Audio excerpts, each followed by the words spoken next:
अशी एक प्रतिमा भारतीय जनमानसात पूर्वापार रूढ झाली आहे. पण या प्रतिमेला वेळोवेळी छेद देणारे एक नेते म्हणजे केंद्रीय रस्ते आणि परिवहन मंत्री नितीन गडकरीजी. ते कायमच आपल्या रोखठोक स्वभावासाठी, मनमोकळ्या भाषणांसाठी प्रसिद्ध आहेत.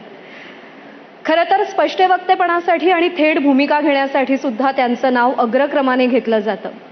या कठोर हिमालयाला ज्या शीतल मृदू बर्फाची साथ मिळाली त्या म्हणजे त्यांच्या पत्नी सौ कांचनताई गडकरी, ज्या गेली अनेक वर्ष नितीनजींच्या पाठीशी खंबीरपणे उभ्या आहेत. जनता नितीनजींना रोडकरी म्हणते, पण त्यांचं स्टिअरिंग आणि ब्रेक दोन्ही कांचनताईंकडे असतात हे सगळ्यांना माहिती आहे. पण एका केंद्रीय मंत्र्याची पत्नी असूनही तेवढीच ओळख मर्यादित न ठेवता त्यांनी स्वतःची एक वेगळी ओळख निर्माण केली आहे. सामाजिक कार्यकर्त्या म्हणून एक वेगळं स्थान निर्माण केलंय. संघाच्या अनेक सहयोगी संस्थांशी त्या निगडीत असतात आणि सामाजिक क्षेत्रातही भरीव योगदान देतात. या दाम्पत्याची खासियत अशी आहे की आजही ते त्यांच्या मुळांशी जोडले गेलेले आहेत. राजकारणासारख्या वृक्ष क्षेत्राशी जवळचा संबंध असताना सुद्धा त्यांच्यात नात्यांचा ओलावा, मृदूपणा, स्वभावातला साधेपणा आणि प्रत्येकासाठी आपलेपणा पाहायला मिळतो. 24 तास ते राजकारणी नसतात. प्रसंगानुरूप ते आईवडील असतात, सासू सासरे असतात, मित्रमैत्रिणी असतात आणि एक खूप गोड आजी आजोबा सुद्धा असतात. हे सगळे नात्यांचे पैलू निभावताना आपण त्यांना पाहिलंय. पण पती पत्नी म्हणून त्यांच्या नात्याची काय खासियत आहे ही आपल्याला आज महाकट्ट्याच्या माध्यमातून उलगडायची आहे आणि त्यासोबतच इतरही मुद्द्यांवर त्यांच्याशी चर्चा करायची आहे. आपल्या दोघांनाही विनंती की आपण मंचावर या आणि त्यासोबतच राजीव सरांनाही विनंती.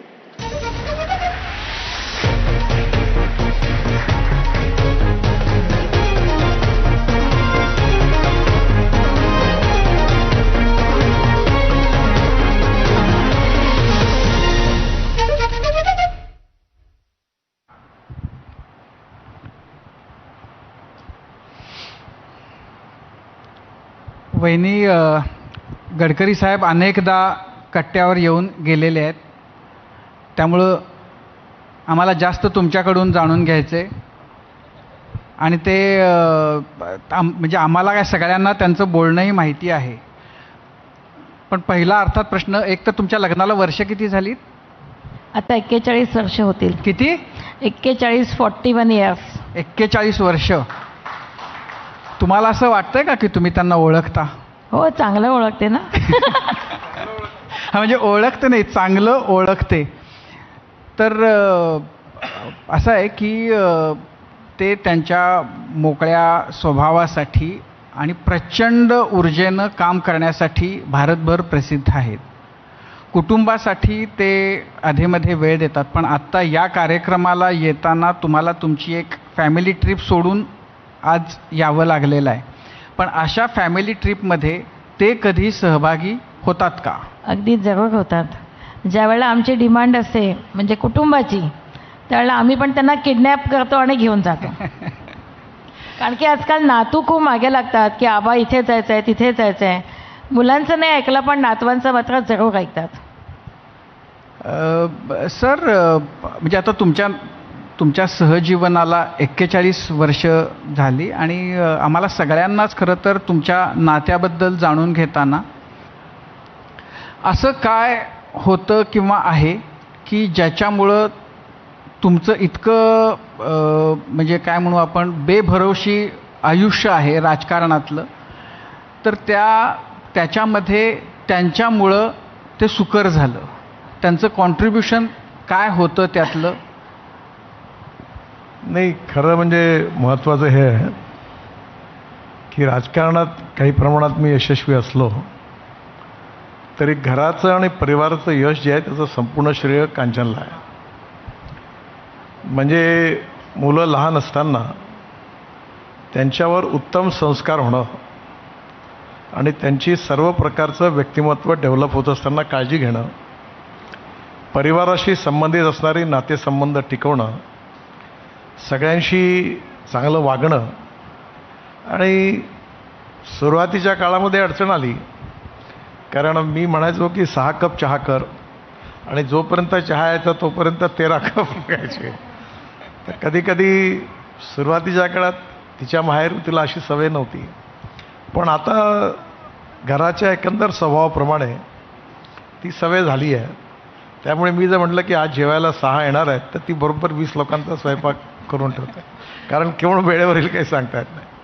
तर खरं म्हणजे घराचं सगळं, मुलांचं, घराचं सगळं सांभाळणं आणि सगळे रिलेशनशिप सांभाळणं, संबंध सांभाळणं, हे सगळं काम तिने सांभाळलं, म्हणूनच घर व्यवस्थित चालू आहे. राजकारणामध्ये यशस्वी होण्यासाठी त्या नेत्याच्या, कार्यकर्त्याच्या पत्नीचा किती वाटा असतो? कारण म्हणजे एका टप्प्यानंतर असं होतं की नेत्याचे सगळे कार्यकर्ते हे त्यांचे कार्यकर्त्यांपेक्षा त्यांची मुलं होऊन जातात. त्या सगळ्यांना न चिडता, न रागावता सांभाळून घेणं हे अनेकदा खूप महत्त्वाचं होत असेल. जेव्हा नेत्याची बायको जर त्याला अनुरूप असा तिचा जर व्यवहार नसेल तर नेत्याचं नंतर पुढं काय होतं त्याचीही उदाहरणं आहेत. तुम्हाला म्हणजे हे अंगवळणी पडायला किती काळ गेला? तुम्ही यांचं राजकारण वाढत असताना तुमच्यामध्ये तुम्ही काय कसे बदल करत गेलात? खरं तर जेव्हा लग्न ठरलं तेव्हा राजकारण म्हणजे काय माहिती नव्हतं. माझं माहेर संघाचं होतं, ते संस्कार होते. पण मला सुमतीताई सुकळीकरांच्या माध्यमातून आमचं लग्न ठरलं आणि सुमतीताईंनी एकच वाक्य मला सांगितलं होतं की कांचन, तू नितीनचं राजकारण सांभाळ आणि भानुमतीबाईंचं म्हणजे सासूबाईंचं कुळाधार कुळधर्म ते सांभाळ, म्हणजे तू जिंकली. तर कुळाधार कुळधर्म सांभाळणं मला सोपी झालं, पण राजकारण कशाशी खातात ते मला माहिती नव्हतं. मला वाटलं जेव्हा निवडणूक येतील त्यावेळेला 2-4 लोक येतील, चहापोहे करायचे, बस तेवढं राजकारण. पण नंतर हळूहळू मलाही पण 2-4 वर्ष खूप त्रास झाला. अगदी अवेळी येणं, किती 10 वाजता 12 वाजता लोकांना जेवू घालणं, पहिले मलाही कठीण गेलं. पण हळूहळू त्याच्यामध्ये मी रममाण होत गेले. चिडचिड नाही व्हायची? तुम्ही ओरडायचा नाहीत? पहिले 2 वर्ष झाली चिडचिड, भांडणं व्हायचे नाही असं नाही, पण आता तर भांडण करायला माणूस सापडत असेल, त्याच्यामुळे आता भांडणं होत नाहीत. नाही, पण असं आहे की जेव्हा बाहेर कार्यकर्ते आलेत आणि अचानक आलेत आणि तुम्हाला त्यांच्यासाठी रांधायची वेळ आली आहे, तर मग तेव्हा तुम्ही काय हळू आवाजात ओरडायचा? नाही, भांडणं कधीच झाली नाही. चिडचिड व्हायची पण ती खोलीमध्ये नाही, व्हायची. मला फक्त एवढंच विचारलं की तुम्ही मला पत्नी म्हणून आणलाय की मोलकरी म्हणून? पहिले 2-3 वर्ष झाले हे, कारण की एक सामान्य स्त्री म्हणून एक स्त्रीचे एक छोट्या एक अपेक्षा असतात लग्नानंतरच्या, त्या काही पूर्ण होत नव्हत्या. मुलगा झाला तर सगळेजण बघायला येऊन गेले, पण नितीनची मात्र रात्री 5-6 तासानंतर रात्री आपल्या मुलाला बघायला आले. त्याच्यामुळे साध्या छोट्या ज्या आपल्या आयुष्यातल्या एक अपेक्षा असतात त्या अपेक्षा एकदम पूर्ण नाही झाल्या, पण हळूहळू त्याच्यामध्ये मी रममाण होत गेली. आणि मला याच्यामध्ये माझ्या सासूबाईंचा खूप सपोर्ट मिळाला. ते नेहमी म्हणायचं की अगं कांचन, नितीन उशिरा येतो पण चांगल्या कामासाठी जातो ना, मग त्याला तू सपोर्ट कर. आई आणि माझ्या सासूबाई दोघींनी मला खूप सपोर्ट केला, त्याच्यामुळे मला असं वाटतं मी हे सगळं सांभाळू शकते. पण जेव्हा तुमचं लग्न झालं तेव्हा नितीनजी राजकारणात आहेत हे तुम्हाला माहिती होतं. ते राजकारणामध्ये तुमचं स्वप्न काय होतं? त्यांनी कुठंपर्यंत ते जातील अशी इच्छा होती आणि कुठंपर्यंत जावं असं स्वप्न होतं? नाही, मला राजकारण हे काही माहिती नव्हतं ना. आमचं लग्न 84चं आहे आणि 85 म्हणजे 85च्या फेब्रुवारीत त्यांना पश्चिम नागपूरला तिकीट मिळालं. तर तेव्हा तर नुकतं लग्न आलं, महिनाच झाला होता. मला माहिती नव्हतं की सभा आणि हे काहीच माहिती नव्हतं. फक्त रोज सकाळी नाश्ता करून जातील, रात्री जेवणाचं ताट ठेवायचं, आपण जेवायचं आणि त्यांचे कॉटनचे कपडे प्रेस करून ठेवायचे, एवढंच काम होतं. पण मी तेव्हा कधी आम्ही प्रचाराला गेलो नाही कुठलंच. खरं म्हणजे एक गोष्ट इंटरेस्टिंग आहे की इतक्या 41 वर्षात आम्ही 24 तास देखील आतापर्यंत राजकारणावर बोललो असेल असं झालं नसेल. आमच्याकडे राजकारणावर कधी चर्चाच होत नाही. पण कशा होतात घटना की माझं लग्न झाल्यानंतर माझ्या सासूरवाडीत बाळासाहेब देवरस त्यावेळी सरसंघचालक होते, त्यांना जेवायला बोलावलं. त्यावेळी लोकसभेची निवडणूक सुरू होती. त्यावेळी 12 वाजता त्यांचं जेवण होतं. ते संघात वेळेचे परफेक्ट असतात आणि त्यांच्या जेवण घरी असताना 12 वाजता ते पोचले आणि माझ्या लग्नाप्रित्यर्थ जेवण होतं. पण मी 1:30-1:45ला पोहोचलो. तर हिला खूप संकोच झाला, मलाही संकोच झाला. पण कुठेतरी त्या निवडणुकीच्या ह्याच्यात मी राहून गेलो. तर त्यांनी जेवण आटपले प्रचार सभेला गेले होते सकाळी. शेवटचा दिवस होता आमचं. 18 डिसेंबरचं लग्न आणि 23ची निवडणूक होती लोकसभेची. त्याच्यामुळे प्रचार सभेला गेले होते, त्याच्यामुळे ते येऊ नाही शकले. पण तेव्हा आबाजी थत्ते म्हणाले होते की नितीन, तुझ्या जेवणाच्या पंक्तीचा लाभ राहिला आहे, तो मला कधीतरी देशील. पण खरंच तुमचं जेव्हा लग्न झालं तेव्हा त्यांना राजकारणाबद्दल फारसं माहिती नव्हतं. तुमची इच्छा, तुमचं स्वप्न, तुम्ही कुठंपर्यंत जाल आणि कुठंपर्यंत जावं असं होतं त्यावेळेला? तुम्ही खरं म्हणजे हा प्रश्न विचारता, हा प्रश्न संयुक्तिक आहे. पण माझ्या जीवनात हा प्रश्नच कधी निर्माण नाही झाला. कुठे जायचं आहे याचं कधी ॲम्बिशन समोर नव्हती. गेलं पाहिजे याचा आग्रह नव्हता. आणि म्हणून ते गाणं होतं ना, मैं तो चला जिधर चले रस्ता, मुझे क्या पता कहा मेरी मंजिल, तसंच होतं. आणि आजही पण माझ्या लाईफमध्ये मला खरोखर मी नशीबवान आहे. मी आज विमानाने दिल्लीवर आलो, जेवलो आणि झोपलो. 3 तास झोपलो मी. 5:45ला उठलो आणि मला इतकी शांत झोप लागते की मला काहीच आठवत नाही. आणि मी नशीबवान आहे की मला कुठलंही टेन्शन नसतं, कुठली चिंता नसते, काय होईल याची काहीच नसतं. आणि त्याच्यामुळे हे कॅल्क्युलेशन हे माझ्या आयुष्यात मी कुठेच कॅल्क्युलेशन केलं नाही. कॅल्क्युलेशन एकाच बाबतीचं लक्षात राहतं, जेव्हा बँकेचं कर्ज वापस करायचं त्यांचे हप्ते रेग्युलर नाही व्हायचे, ते फक्त लक्षात. त्यामुळे मी एकदम नेहमी सांगतो सगळ्यांना की सुखात आणि आनंदात राहायचं असेल तर भविष्याचा विचार करणं सोडून द्या. तुम्ही आपलं करत राहा. ते गीता सार आहे ना, खाली हात आहे ते खाली हात जाणार. तुम्ही आपलं काम करत राहा. God is great. जे व्हायचं ते होईल. पण तुम्हाला राजकारणाच्या बद्दल काही माहिती नव्हतं, पण नितीनजींच्या बद्दल पूर्ण विश्वास होता की आता 41 वर्षांनंतर सांगायला हरकत नाही. हो, पूर्ण विश्वास तर होता. राजकारण म्हणजे काय माहिती नव्हतं, पण मी पण लग्नाच्या आधी विवेकानंद केंद्राचं सामाजिक काम केलं होतं. पण समाजामध्ये काम करण्याची इच्छा होती, ते करत होती. राजकारण नव्हतं माहिती. पण कधीतरी जेव्हा इलेक्शनला उभे राहिले त्यावेळेला मला वाटतं पहिल्यांदा तर म्हणजे पराभव स्वीकारावा लागला. पण त्याच्यानंतर म्हणजे आता खासदार होतील, मंत्री होतील किंवा युतीचं राज्य येईल असं ॲम्बिशन असं मनामध्ये माझ्या पण नव्हतं, की पण काम करायचं आहे, करत राहायचं आहे, समाजासाठी काम करत राहायचं. याच्यातलं एक चांगली गोष्ट आहे की ती स्वतः एका बँकेची अध्यक्ष आहे, एका उत्तम शिक्षण संस्थेची अध्यक्ष आहे, त्याच्यानंतर शेती बघते. आणि राजकारणाव्यतिरिक्त माझ्याकडे देवीचं मंदिर आहे, धार्मिक कार्यक्रम होत असतात, सामाजिक कार्यक्रम होत असतात, खूप सर्वदूर रिलेशनशिप आहे, मित्रपरिवार खूप मोठा आहे. आणि तिचं एवढं मोठं विश्व आहे की तिच्या विश्वामध्ये ती काम करते, माझ्या विश्वात मी काम करतो. नाही, आणि ते काम इतकं मोठं आहे म्हणजे काही वेळेला असं होतं की अन्याय होतो त्याच्यामध्ये की ओळख करून देताना नितीनजींच्या पत्नी असाच अशी ओळख करून दिली जाते. म्हणजे आम्हाला असं इच्छा आहे की कधीतरी यांची पण कांचन त्यांचे पती अशी ओळख मिळाली पाहिजे. पण तुम्ही खूप वेगळा मार्ग शोधलात स्वतःसाठी. म्हणजे तुम्ही बँका, शिक्षण संस्थांच्या बरोबरीनं शेतीचे जे प्रयोग केलेत, तर हा मार्ग चोखाळावा कसं? त्याचं काय झालं की संस्कार भारतीचं नागपूरला 96मध्ये अधिवेशन होतं. मी मुळात कलाकार आहे. मला शिवणकाम, विणकाम, गाणं, नाटक, सिनेमा पाहणे खूप आवडतं. तर मी संस्कार भारतीच्या माध्यमातून पहिले समाजामध्ये काम करायला लागली. त्याच्यामध्ये मला नितीनजींनी खूप सपोर्ट केला. मग ते काम सगळं छान व्हायला लागल्यानंतर मग एक सेवा सदन शिक्षण संस्था, खूप जुनी संस्था आहे, त्याच्यामधली ऑफर आली की तुम्ही सदस्य व्हा म्हणून.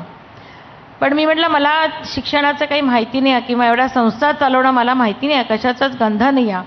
पण नितीनजी म्हणाले की कांचन जा, हळूहळू शिकता येईल, शिकता येतं. मग ती संस्थामध्ये मी शिरले. म्हणजे त्याच्यानंतर मग मातृसेवा संघ, जिथे नितीनजींचा जन्म झाला, तर त्यांच्या अध्यक्षा अचानक आजारी पडल्या आणि गेला. मग ते पण त्यांनी म्हटलं की नाही तुम्ही याचं अध्यक्षपद स्वीकार. असं हळूहळू करत त्याच्यामध्ये पण सगळ्यात पहिले मी कुटुंबाला मला म्हणजे त्याला हे एक आदर दिला. सिने आता मी ऑर्गॅनिक फ्रूट व्हेजिटेबल आणि फूड ग्रेन येथे हिने आमच्या शेतीचं नाव आहे भक्ती फार्म. ते ब्रँड करून ती त्याचं काम करते. शिवाय महिलांकरता तिने एक सोसायटीमधून ते कागदाच्या पिशव्या तयार करायचं काम महिलांना देते. राजकारण सोडून इतर सर्व सामाजिक कामात आता आमच्या जसं सांस्कृतिक महोत्सव झाला त्याच्यात एक भक्ती महोत्सव होतो ज्याच्यात यावेळी वर्ल्ड रेकॉर्ड झाले, मागच्या वर्षी पण झाले. 15-20 हजार लोक येतात. तर मी काही जाऊ शकत नाही सकाळी, तर तो सकाळी 6:30ला सुरू होतो. ते सगळ्यात तो तिने तिच्यात सांभाळला. तिच्या आवडी चॉईस आणि माझं आवडी आणि चॉईस असे मार्ग वेगळे आहेत. आमच्यात आपसात समन्वय आहे, पण ती त्याच्या कामात असल्या मी माझ्या कामात आहे, त्यामुळे कुठे एकच conflict कॉमन नाही. आहे की आम्ही दोघांनी खायला खूप आवडतं, खाऊ घालायला पण खूप आवडतं. नाही पण म्हणजे नितीनजींच्या वर आपल्याकडच्या अनेक राजकारण्यांचं खूप प्रेम असल्यामुळं अधेमध्ये त्यांच्यावर काही ना काही प्रकारचे मोहिमा चालल्यासारख्या टीका होतात. तर पत्नी म्हणून त्या सगळ्या होत असताना ते खमकेपणानं ते त्याला सामोरे जातात. तुम्ही ह्या जेव्हा गोष्टी घडत असतात तेव्हा तुमच्या मनाची अवस्था काय असते, तुम्ही कशा हे डील करता? आणि जेव्हा पहिल्यांदा हे अनुभवायला आलं असेल की एरवी तर कौतुकाची आपल्याला सवय होती, ते अंगवळणी पडतं, पण खूप विखारी आणि खूप वाईट जेव्हा टीका झाली असेल पहिल्यांदा, तुमची अवस्था काय होती? त्यावेळेला क्षणभर अतिशय वाईट वाटलं. आणि मधला जो 2009-10 मधला जो काळ होता त्यावेळेला अतिशय खराब वाटलं, वाईट वाटलं. पण शेवटी एक मनामध्ये कुठेतरी होतं की हे जे काम करतात ते चांगलं आहे, या ज्या टीका होत्या त्या खोट्या आहेत सगळ्या. कधी ना कधीतरी सत्य समोर येईल. आणि माझा आणि आमच्या पूर्ण कुटुंबांचा आमच्याकडे जे कुलदेवता आहे रेणुका देवी, तिच्यावरती नितांत श्रद्धा आहे. शेवटी तिच्याजवळ बोलून की नाही, हे याच्यातनं तू संकटांना तू आम्हाला सामोरं जाऊ दे, चांगल्या रीतीने जाऊ दे, तिच्यावरती श्रद्धा ठेवून आम्ही या संकटातनं बाहेर पडलो. अतिशय वाईट वाटलं. 2-4 महिने आमचे अतिशय वाईट गेले. पण मनात एक विश्वास होता की हे सगळं असत्य आहे, सत्य केव्हा ना केव्हा तरी बाहेर येईल आणि याच्यामधनं नितीनजी सही सलामत बाहेर पडले. तसंच झालं ते. आत्ताचा आपला भवताल बघून तुम्हाला अस्वस्थ व्हायला होतच असेल. तुमच्यापेक्षा वहिनी तुम्हाला तर खूपच ह्या सगळ्याचा म्हणजे आम्हालाच जर इतका उबग येतो, तर तुम्हाला हे सगळं सत्तेसाठी, खुर्चीसाठी, पैशांसाठी हे जे सगळं सुरू आहे, तर त्याला तुम्ही म्हणजे तुम्ही त्याच्याबद्दल काय विचार करता? तुम्ही कसं बघता त्याच्याकडं? नाही, खरंच आहे की खूप हे बघितल्यानंतर उबग येतोच. पण मला असं वाटतं की स्त्री जेव्हा राजकारणात, समाजकारणामध्ये जाते, तिथं चारित्र्य तिचं शील तिने जर स्वतः जपून ठेवलं, काही नियम स्वतःला घातलेत, तर मला असं वाटतं याला आळा बसू शकेल. आणि हे करायला पाहिजे, कारण आपली भारतीय संस्कृती पण आहे. हे म्हणताना तुम्ही जबाबदारी स्त्रीवर टाकताय, पुरुषांना मोकळं रान मिळतंय त्याच्यात. नाही, दोघांनी टाकायला पाहिजे. म्हणजे मी सगळ्यांना सांगते की फक्त मुलीलाच तुम्ही 7च्या आत घरात का म्हणता, मुलालाही म्हणायला पाहिजे की तू 7च्या आत घरात आहे. म्हणजे गुन्हा घडतात त्यावेळेला केवळ एकटी मुलगी त्याला जबाबदार नसते, तर मुलगा पण जबाबदार असतो. आई वडिलांनी दोघांनाही सांगितलं पाहिजे की हे करू नको. आणि ही वेळ आली आहे म्हणून आपण सगळीकडे कुटुंब प्रबोधनाचे कार्यक्रम घेतोय. कारण कुटुंब संस्था हालून गेली आहे सगळी, ती राहिलीच नाही आहे. प्रत्येक क्षेत्रात चांगलं आणि वाईट आहे. असं एकही क्षेत्र नाही की ज्यात 100% चांगलं आहे, आणि असं एकही क्षेत्र नाही जिकडे 100% वाईट आहे. समाजातली जी चांगली माणसं आहेत, मग कोणी समाजकारणात असतील, कोणी राजकारणात असतील, कोणी कुठल्या शिक्षण क्षेत्रात असतील, कुठे असतील, त्या प्रत्येकाने एवढीशी एक गोष्ट जर ठरवली की चांगलं असेल त्याला मी चांगलं म्हणेन आणि चांगल्याचं समर्थन करेन, आणि वाईट असेल त्याला मी वाईट म्हणेन आणि वाईटाचा विरोध करेन, तरी पण खूप मोठ्या प्रमाणात चेंज होऊ शकतो. पण आत्ताचा काळ असा आहे की अशी माणसं उरली नाही आहेत की जी खऱ्याला खरं म्हणतील आणि जे त्याच्याबद्दल जो काही परिणाम होईल, जे काही म्हणजे एखाद्या तुम्ही बोलल्यानंतर त्याची जी काही रिॲक्शन येईल ती आम्ही करू, पण चुकीच्या गोष्टींबद्दल ते करणाऱ्यांचे कान धरू. आज असं होतं आहे आणि दुर्दैवानं महाराष्ट्रात हे जास्त होतं आहे की अशी नैतिक ताकद असलेलं महाराष्ट्रव्यापी कुणी उरलेलंच नाही आहे की ज्यांच्याकडं बघून की ह्यांचा शब्द शेवटचा असं होईल, असं असेल. एक तर ज्यांनी बोललं पाहिजे ते बोलत नाहीत, ज्यांनी भूमिका घ्यायला पाहिजेत ते भूमिका घेत नाहीत. सोशल मीडियावरचं जे काही वातावरण बनतं त्याला घाबरून भले भले आणि ते कुणालाही लोक वाटेल ते बोलू शकतात आणि लोक त्यामुळे बिचकतात. तर ही जी स्थिती आहे एक प्रकारे निर्णायकीची, ती अत्यंत घातक आणि दुर्गामी, त्याचे फार गंभीर परिणाम आपल्या सगळ्यांना भोगायला लागणार आहेत, महाराष्ट्राला भोगायला लागणार आहेत.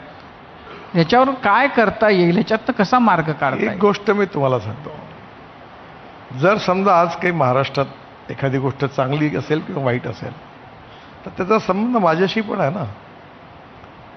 हे कुठेतरी अपयश आमचंही आहे की आम्ही कुठेतरी कमी पडलो आहे. आणि जोपर्यंत सर्व बघा, मतभिन्नता, विचारभिन्नता याला काही अडचण नाही, हे असू शकतात. आपल्या मताशी प्रामाणिक राहणं यालाही काही अडचण नाही. पण काही गोष्टींच्या बाबतीमध्ये ही वाईट आहे, ही नाही केली पाहिजे आपण. मला काय वाटतं की हे शेवटी, मी विधानमंडळात होतो, तुम्ही होते त्या काळात, ज्यावेळी कोणी आसनावर उठून सभापतींच्या समोर जाऊन वाईट प्रकारे गोंधळ घालायचा तर तुम्ही त्याला लगेच कव्हरेज द्यायचं. आणि एखादा पॉझिटिव्हपणे, शांतपणे चांगला बोलला त्याचं नावही छापून नाही यायचं. शेवटी कसं आहे की तुम्ही देखील ठरवलं पाहिजे. कसं कधी कधी तुम्ही म्हणता ना की यांनी भाषणामध्ये हे हे हे हे शब्द गाळता, असे शब्द वापरले. का गाळता? कारण तुम्हाला एवढं सेन्स होतं की हे छापणं किंवा हे बोलणं बरोबर नाही. मग तुम्ही देखील एक महत्त्वाचे घटक आहे, मी पण घटक आहे. जर एखादी गोष्ट वाईट असेल तर तिला वाईट म्हटलं पाहिजे. मी जॉर्ज फर्नांडिस साहेबांना खूप जवळून बघितलं. मी मुंबईत होतो त्यावेळी त्यांच्यावर राहायचो. मला त्यांच्यावर खूप गोष्टी शिकायला मिळाल्या.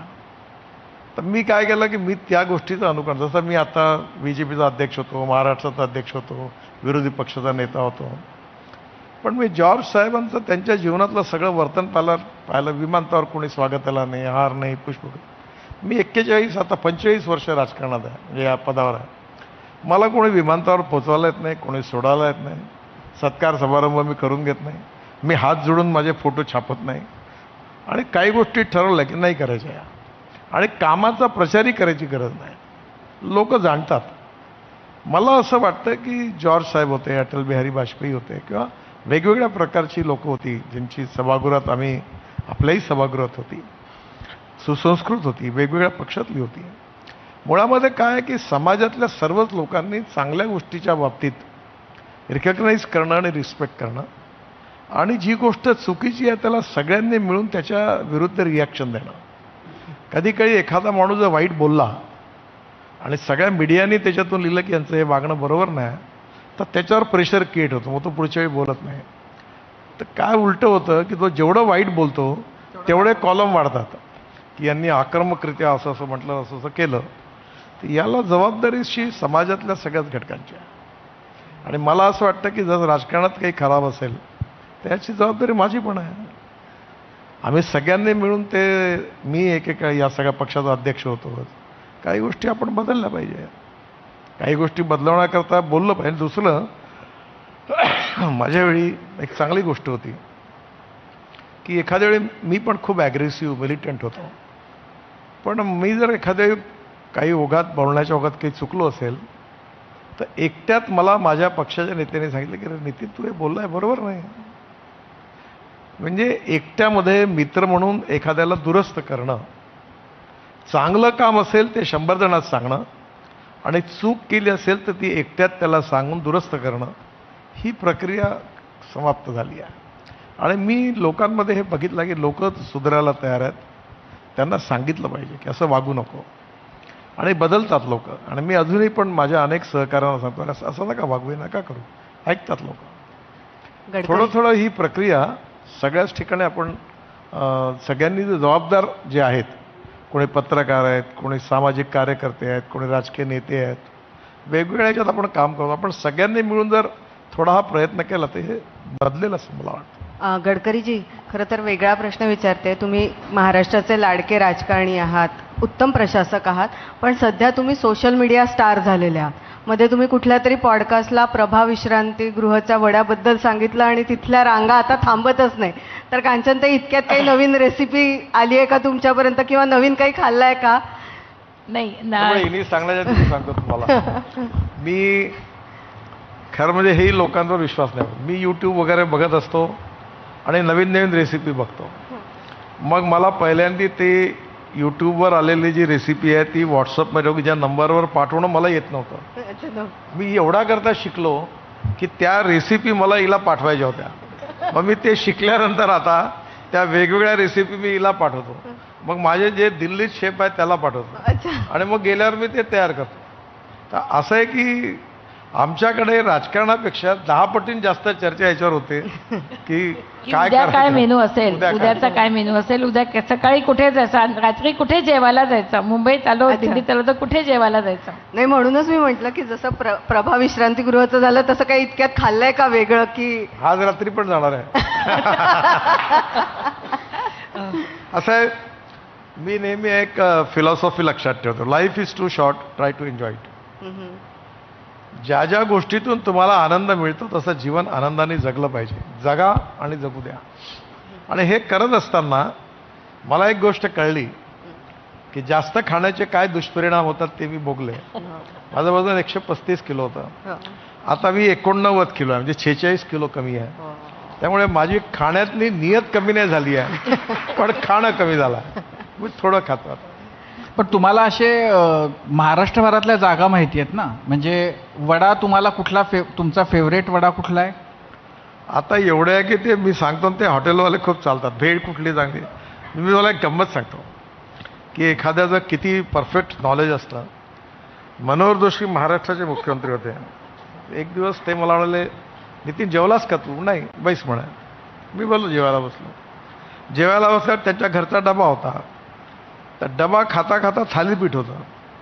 मी थालीपीठ खाल्ल्यावर म्हटलं, सर डबा घरून नाही आला का? काय बोलतो म्हणा, घरचा डबा आहे. नाही म्हटलं साहेब, थालीपीठ घरचं नाही आहे.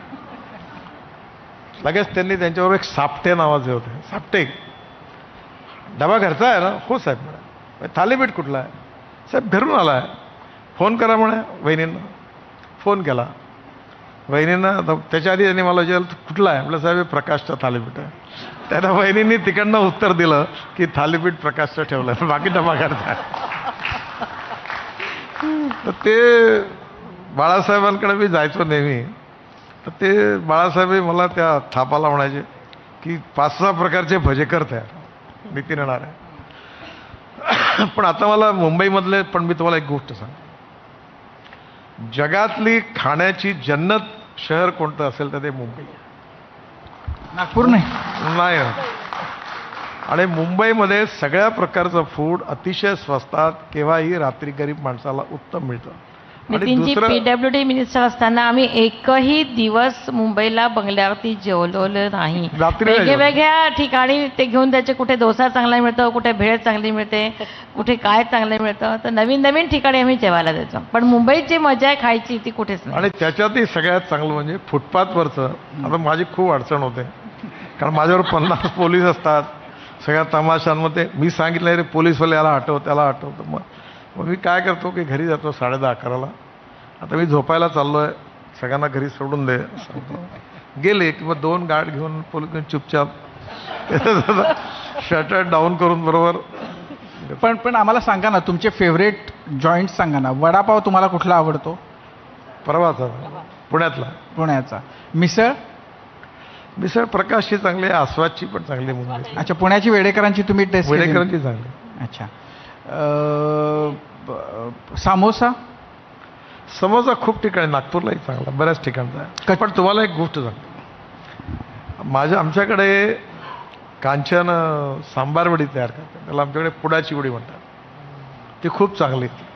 मी हिच्या हातच्या काही वस्तू अशा आहेत की माझं खूप इच्छा आहे की याचं आपण एक शौक म्हणून, धंदा म्हणून नाही, काही ब्रँडिंग करून काही आपणही खावं आणि लोकांनाही खाऊ घालावं. अशा ही झाली पुडाची वडी. आणखीन अशा काय आहेत गोष्टी? ती मटरची कचोरी चांगली होते आमच्याकडे. पुरणाची पोळी चांगली. पुष्कळ गोष्टी आहे. मी तो ही MSc आहे, फूड अँड न्यूट्रिशन. आणि आमच्याकडे आता नागपूरला 4 शेफ आहे, दिल्लीला आहे, मुंबईला 2-3 आहेत. आणि ते सगळे आता म्हणजे आता हे आमच्या घरात हा इंटरेस्टचाच विषय आहे की ते काय खायचं. मी रात्री गेल्यानंतर दिल्लीत ते 4 जण 12-1 वाजता सगळे उभे असतात. वाट पाहत आणि मी आलो, साहब कल सुबह नाश्ते में क्या, मग मी सांगतो आता कल मी व्यायाम करतो, मग ही सकाळी त्याला पाठवतो, बरोबर सकाळी मी करताना तो मला थांबतो 2 मिनटं, साहब आज क्या करना है, मग मी त्याला म्हणतो वो इडली वहाँ से लाओ, वो वहाँ से पीठ मिलेगा. कुठनं इडली डोसे कुठून तुम्हाला, म्हैसूर का मद्रास कॅफे का तुमच्या दोन्हीच्या शिवायचं वेगळं कोणी आहे? नाही, आपल्या इथे मुंबईमध्ये माटुंग्यात डोसे छान मिळतात. तेच ना. हां. आणि आता विशेषतः एक तुम्ही बघा, तामिळनाडूमधला सांबार वेगळा आहे आणि कर्नाटकमधला वेगळा आहे, आंध्र प्रदेशमधला वेगळा आहे, रस्सम वेगळा आहे आणि डोसाही वेगवेगळा आहे. कर्नाटकमध्ये बिसेवेली भात आहे, तो मला आवडतो. मी जेव्हा जेव्हा कर्नाटकला जातो आणि मला तर मी पुष्कळ स्पेशल फ्लाईटने फिरतो, म्हणजे एअर होस्टेसला वाटायचं की काय, तुम्ही तिला म्हणलं तुम संकोच मत करना, बड़े होटल में चाय नहीं लेना, रोड पे पैदल जाना, और जो फुटपाथ पर चाय की टपरी होगी वहाँ अदरक डाल के उबाल के चाय को थर्मास में डाल के लाना, गर्म चाहिए, और वो बराबर वही लेके आना. आता ते बोलते माहिती. आणि अनेक एअर होस्टेसचा कच्चा चिवडा शिकवलाय. कच्चा चिवडा कारण शिकवला. आपला राष्ट्रीय खाद्य कच्चा चिवडा. तर अनेक एअर होस्टेसला म्हणजे मी सगळं सामान देते आणि ती एअर होस्टेसचा कच्चा चिवडा कसा बनवायचा आहे ते मी शिकवलं. शिकवलं, ती टमाटर टाकायला लागली, म्हटलं टमाटर भेल में कभी नहीं डालते.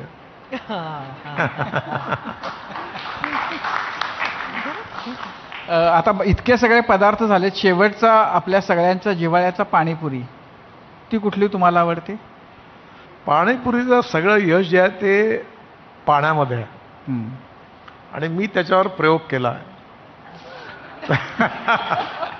तुम्हाला माहिती आहे, आमच्याकडे नागपूरला एक कांजी वडा मिळतो शहीद चौकात, तो बनवणारा एकच आहे.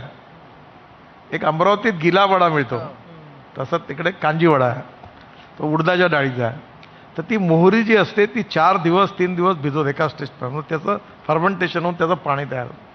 मग त्याच्यात काळं मीठ आणि निंबू आणि मग त्याच्यात चाट मसाला टाकून मग ते पाणी, मग त्याच्यात थोडं चिंचेचं पाणी टाकून बघायचं, मग गूळ टाकायचा, मग त्याचे वेगवेगळे टेस्ट करायचे. तर ते पाणी पण वेगवेगळं बघायचं.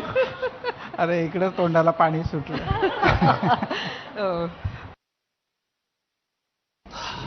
सल्यूट है जी.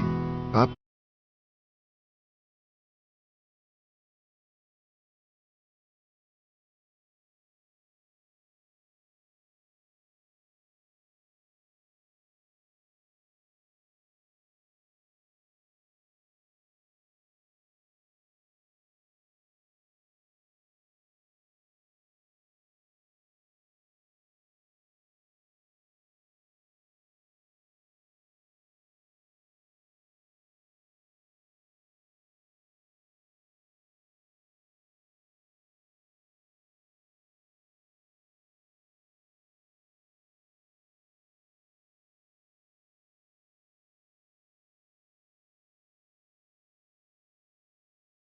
परिवारवाद हा जो आपण राजकारणात सतत बघतो की नेता, मग त्याची मुलं, त्याचे बाचे, त्याचे पुतणे, अजून सगळी मंडळी, बायको, सगळेच, म्हणजे एकेका घरातून साध्या नगरपालिकेच्या निवडणुकीत आपल्याला बघतोय की 6-6 लोकांना तिकीट मिळालेलं आहे.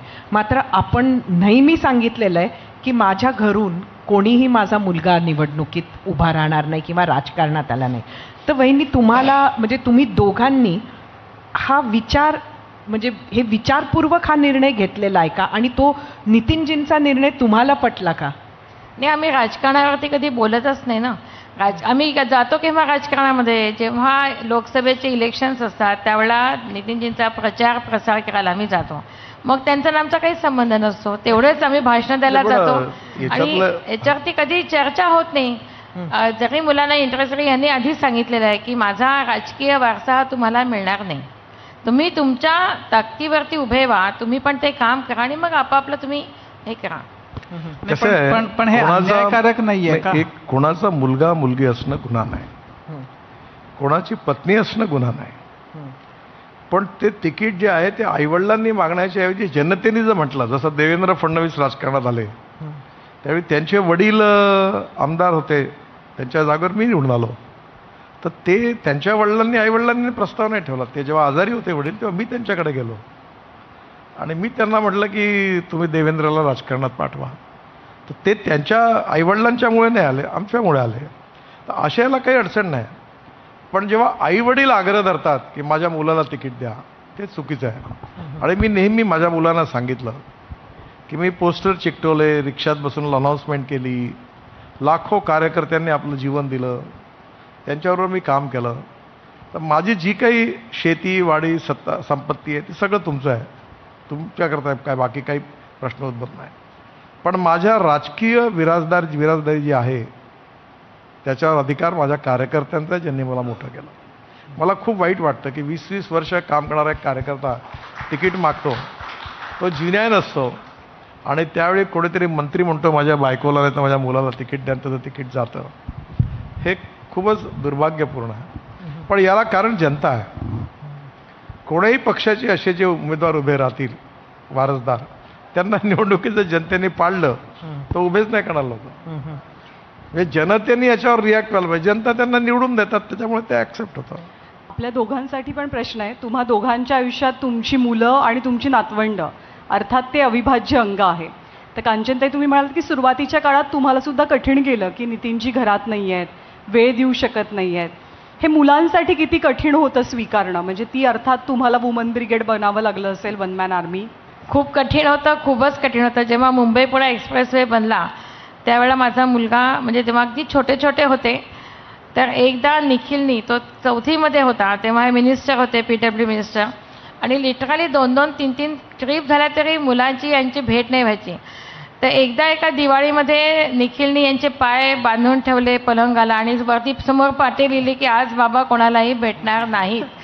आणि याच्यानंतर ते सोनक म्हणून PA होते, ते आले म्हणे की म्हटलं काही आज किती दिवस झाले मुलांना बाबा भेटले नाही, त्याच्यामुळे त्यांनी हे केलं असेल. एक नागरिकशास्त्रामध्ये आई वडील 2 मुलाचं चित्र होतं. खूपदा भेट नाही झाली तर मग त्यांना ते चित्र त्यांनी फॅक्स केलं. मग फॅक्स मशीन नवीन होती की बाबा आपण असं कधीतरी राहायचं का. त्याच्यामुळे मला दुहेरी भूमिका त्यावेळेला पार पाडावी लागायची. मुलं ओळखायची की आमचा वाढदिवस त्यांच्या बाबांच्या लक्षात नाही आहे, तू आज फोन करून सांगितलेलं आहे की आज माझा वाढदिवस आहे, तुम्ही फोन करा म्हणून. पण हळूहळू मुलं पण शिकत गेले, कारण ते ज्या शाळेमध्ये होते त्यांच्या टीचरने त्यांना सांगितलं, चांगलं शिक्षण त्यांना, सरस्वती शिशु मंदिरात मुलं होते, की तुझे बाबा चांगलं काम करतात आहे, नाही भेटले तर काय झालं, समाजासाठी चांगलं काम, देशासाठी चांगलं काम करतात आहे. हळूहळू मुलांना त्याची सवय झाली. आणि आता सुना ज्या घरातून आल्या त्यांना पण सगळे नवीन होतं, राजकारण सगळं नवीन होतं, पण तरी त्यांनी खूप छान प्रकारे सगळं ॲडजस्ट केलं. किती वाजता लोक येऊ, बाबांनी सांगितलं की 10 कप कॉफी करायची तर ते आनंदाने करतात, कुठेही चिडचिड रडरड कधी नसतं. त्याच्यामुळे त्यांच्या राजकारणाला या कुटुंबाचा हातभार लागल्याशिवाय शक्य नव्हतं. या घरातला जो आनंद आहे हा प्रेम, जिव्हाळा, विश्वास, नातेसंबंध सगळ्यांनी मिळून राहणं, ही पण खूप मोठी संपत्ती आहे. आणि आम्ही खरोखर नशीबवान आहोत की आम्ही सगळे एकत्र दर वर्षातून कुठे फिरायला जातो, राहतो, आणि त्याच्यातला आनंद वेगळाच आहे. पण आता मुलंही आपल्या आपल्या बिझनेसमध्ये आहेत, कामात आहेत, सगळे एकत्र येणं कठीण जातं कधी कधी.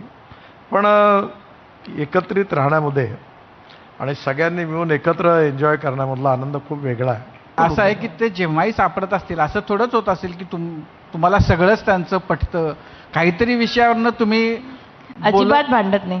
मी उलट माझ्या प्रोजेक्टबद्दल त्यांना काही सांगते, काही अडचणी असतील, पैसा मागत नाही, पण काही अडचणी ह्याच्यामध्ये मी काय करू तर त्याच्यावर त्यांना सल्ला घेते. सध्या एक स्कूल जी चालवते आहे, छान चाललं आहे शाळा, पण त्यात कधी त्यांचा सल्ला घेते. त्यांनी सांगितलं की बिल्डिंग बांधली कांचन अतिशय चुकीची बांधली, पुढच्या वेळेला हे कराल तर असं असं करा, असा सध्या संवाद असतो. अच्छा, म्हणजे बिलकुल भांडण, झगडा, बोलणं, टाकून बोलणं, तुम्हाला सांगितलं की रुसणं, रागावणं, आबोला धरणं, या गोष्टी तुमच्या आयुष्यातनं पूर्ण पहिले 8-10 वर्ष झाले. पहिले 2-3 वर्ष त्याच्यानंतर हिला कळून चुकलं की 2-3 वर्ष. असं आहे की इथं 2-3 वर्ष, तुम्ही म्हणताय 8-10 वर्ष नाही, 2-3 वर्ष झालं. खूप भांडणं झाले. लग्नाचा वाढदिवस लक्षात नाही राहायचा, त्या दिवशी कुठेतरी बाहेर सभा असायच्या काय. मी तेव्हाच म्हटलं की एक सामान्य स्त्री होती, मला पण काही भावना होत्या, पण नंतर हळू लक्षात आलं की नाही, आपल्याला याच्यामध्ये जुळवूनच घ्यायचं आहे. तुम्ही एक 6-7 वर्षापूर्वी एक स्टेटमेंट केलं होतं, ते त्यावेळी फार गाजलं होतं की डोंबिवली हे मी पाहिलं अतिशय घाणेरडं शहर आहे, हे तुमचं स्टेटमेंट होतं. आता आम्ही डोंबिवलीकर आहोत आता. त्यावेळी ते फार गाजलं होतं, कारण तुम्ही सांगितलं तुम्ही पाहिलंय वगैरे. त्याच्यानंतर कधी डोंबिवलीला जाणं झालं का आणि ते सुधारलं का? असं एक तर ते स्टेटमेंट केलं ते मी कधीच खरं असेल की खोटं असेल, पण करायला नव्हतं पाहिजे. खरं कारण खरं होतं ते त्यावेळी खरं असं आहे, कोणी किती जरी रंगाने काळा असला तरी त्याला सावळं म्हणायचं असतं, काळा नाही म्हणायचं. तर मला ते जमत नाही. त्यामुळे डोंबिवली सुंदर चांगलं झालं पाहिजे असंच मला वाटतं, आणि मुंबई चांगली झाली पाहिजे, आणि मुंबईतले रस्ते खड्डे मुक्त झाले पाहिजे. पण आता काय झालं, माझा डायरेक्टली इनडायरेक्टली तर काही संबंध नाही. संबंध फक्त ठाणे भिवंडी रोडशी आहे, नाशिक रोडशी. तो जरा खराब आहे, तो आता दुरुस्त करायचं काम सुरू आहे. सरांना मला एक प्रश्न विचारायचा होता. मध्यंतरी एक रेसिपीचा व्हिडिओ खूप तुमचा व्हायरल झालेला.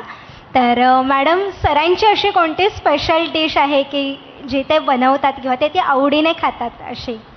पावभाजी बनवतात, भेळ बनवतात. मी म्हटलं, आणि मला असं वाटतं की आपण जेव्हा किचनमध्ये काम करतो ना, तेव्हा आपला स्ट्रेस, टेन्शन आपलं कमी होतं. त्याच्यामुळे सगळ्यांना किचनमध्ये काम करायला आवडतं. आणि तिथे पण वाद होतात.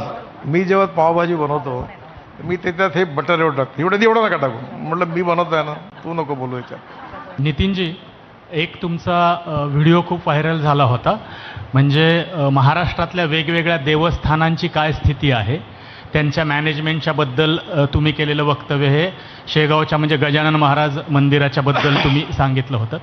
तर अशा पद्धतीनं आणखी कुठले मंदिर आहेत किंवा आपल्या महाराष्ट्रातल्या किंवा देशातल्या संस्थानांनी काय आणि कुठून शिकायला पाहिजे असं तुम्हाला वाटतं चांगलं व्यवस्थापन? बघा, शेगावचं देवस्थान हे खरोखर आदर्श आहे. तिरुपतीचं देवस्थान चांगलं आहे, आपलं शिर्डीचं देवस्थान साईबाबांचं चांगलं आहे. खरं म्हणजे आपले सगळे देवस्थानं स्वच्छ आणि पवित्र असली पाहिजेत. आणि विशेषतः एक चांगली गोष्ट जी शेगावच्या देवस्थानात होती की आता जे सध्या ट्रस्टी वडील हे जे अध्यक्ष होते, तर मी जेव्हा तिथे त्यांना भेटायला जायचो तर ते मला ऑफिसमध्ये वगैरे नेल्यावर चहा वगैरे द्यायचे. तर ते पाणी पण चहाच्या आधी होतं, ते सगळे आणायचे. मी पाणी प्यायलो, चहा प्यायचो, तर ते आपलं पाणी वेगळं आणायचे. तर मी म्हटलं, हे पित नाही, इथे चहा घेत नाही. ते म्हणाले, मी देवळाचं पाणी पण पित नाही शिवराम, मी देवळातलं पाणी पित नाही. म्हणजे सेवेच्या बाबतीमध्ये तिथलं चहा तर सोडा, पाणी पण पिणं नाही, आणि पूर्ण दिवसभर परिश्रम करून त्याची सेवा करणं खूप आदर्श आहे. स्वच्छता आहे तिथे. जेवण जे सेवक आहेत ते सगळे सेवाभावाने काम करतात. आणि म्हणून मी एका संस्थेने याचा अभ्यास करून याचा कोर्स तयार करा, आणि याच्या आधारावर आपण ह्या सगळे सार्वजनिक ठिकाणं, विशेषतः मोक्षधाम, बगीचे, नंतर भाजी मार्केट, मटण मच्छी मार्केट, हे सगळे हळूहळू समाजाच्या हातात दिले पाहिजे, आणि हे स्वच्छ आणि चांगली केली पाहिजे. म्हणजे यावेळी कुंभमेळा झाला तर मला योगीजी म्हणाले की नितीनजी, तो समस्या तो आपके कारण खड़ी हुई. तो मी एकदम अचानक झालो, म्हटलं मेरे कारण कैसी समस्या खड़ी हुई? बोले, आपने इतने रोड अच्छे बनाए कि पूरे देश भर से लोग गाड़ियाँ ले लेके सब प्रयागराज आए, करोडों ने. आणि त्याच्यामुळे मग त्या गाड्यांचं पार्किंग. तर आता आम्ही जेव्हा मुख्यमंत्री आणि मीटिंग घेतली आम्ही नाशिकची, तर मी त्यांना सुचवलं, नाही आता नाशिकचा रिंग रोड बांधतो आहे, आणि त्या रिंग रोडच्या बाहेरच सगळ्या गाड्या थांबतील, आणि तिथून पूर्ण नाशिक शहरात फिरणारी अशी एक बस, ही फ्लॅश चार्जिंग बस सुरू राहील, आणि त्यात बसून लोक तिथून मग नाशिकमध्ये जातील, आणि ती बस गोल फिरत राहील. कुठेतरी या समस्यांमधून, नवीन प्रश्नातून नवीन उत्तरही मिळतात. पण कुठेतरी हळूहळू आपण आपली सगळी स्थानं स्वच्छ केली पाहिजे. टुरिझम डेव्हलप केलं पाहिजे. रिलिजियस टुरिझम असेल, ॲडव्हेंचर स्पोर्ट्स असतील, आणि सगळ्यात महत्त्वाची गोष्ट आहे की टुरिझम कुठल्याही प्रकारचं असो, रिलिजियस असो किंवा स्पोर्ट्स ॲडव्हेंचर स्पोर्ट असो, 49% कॅपिटल एक्सपेंडिचर हा रोजगार निर्माण करण्याकरता खर्च होतो. देशात सगळ्यात जास्त रोजगार निर्माण करणारं क्षेत्र म्हणजे टुरिझम आहे. आणि म्हणून हे डेव्हलप, आता मी त्या कारगिलच्या खाली एक आशियातली सगळ्यात मोठी टनेल बांधतोय जोझीला. तिथे बाजूला एक 100 एकर जागेवर मोठं रिसॉर्ट बांधायचं माझ्या डोक्यात आहे. मी डावसला गेलो होतो, आणि डावसपेक्षाही चांगली जागा आहे ती. आणि तिथे जर आपण ॲडव्हेंचर स्पोर्ट केले तर जगातले लोक येतील. त्यामुळे मला असं वाटतं की या ह्याच्यातून स्वच्छता ठेवणं, उत्तम व्यवस्था ठेवणं, या सगळ्यांमधून केवळ हा रिलिजियस विषय नाही आहे, हा इकॉनॉमीचाही विषय आहे, आणि याचा खूप फायदा होईल. त्यामुळे मंदिर व्यवस्थापन या विषयाच्या मागे लागलं पाहिजे. मी मध्ये प्रयत्न केला, पण अजून जास्त करण्याची गरज आहे. खरं तर नवरा आणि बायको एकमेकांशी वैचारिक पातळीवर सुद्धा छान जोडले गेलेले असतील तर त्यांचं सहजीवन किती सुंदर असतं हे तुमच्याकडे बघून कळतं. नितीनजी, तुम्ही म्हणालात की मैं तो चला जिधर चले रस्ता, मुझे क्या पता कहाँ मेरी मंजिल. पण ध्येयापर्यंतचा हा प्रवास हिमतीनं आणि जिद्दीनं पूर्ण करता आला, कारण का कांचनताईने तेवढीच भक्कम आणि खंबीर साथ तुम्हाला दिली. तुम्ही आमचा देशांतर्गत रस्ते प्रवास खूप सुखकर केलात, खड्डेमुक्त केलात. पण राजकारणाच्या मार्गावरचा प्रवास सोपा नसतो. आजपर्यंतचा प्रवास खाचखळग्यांनी भरलेला होता. या पुढच्या प्रवासात जर कुठे खड्डे असतीलच तर तुम्ही त्या टप्प्यावर पोहोचण्याआधी ते